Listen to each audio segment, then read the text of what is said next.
toz oldu. Gözlerime yayın oldu. Gözlerime yayın oldu.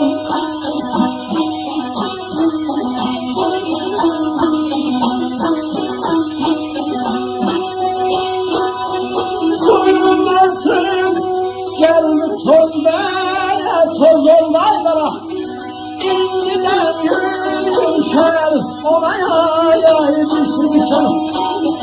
İnciden yürüşer olaya düşmüşer.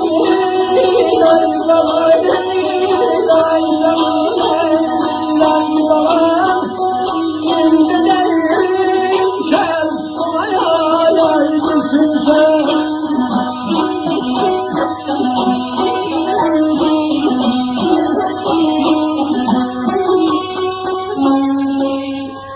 Bir zaman alımda bir van saz oldu.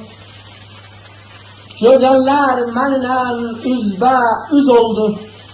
Soyun altı oldu, tozda toz oldu. Ama indiden yumuşalıp ona düşmüşüm. Alıp cevabım verelim.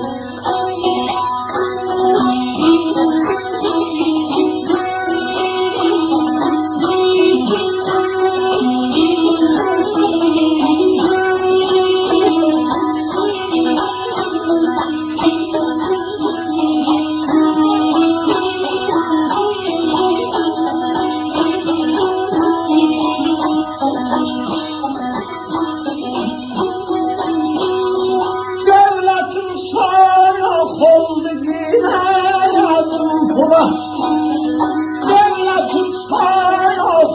gidelim kula. Kol oldu göğeller mecburum oldum dola. Kol oldu göğeller mecburum oldum dola.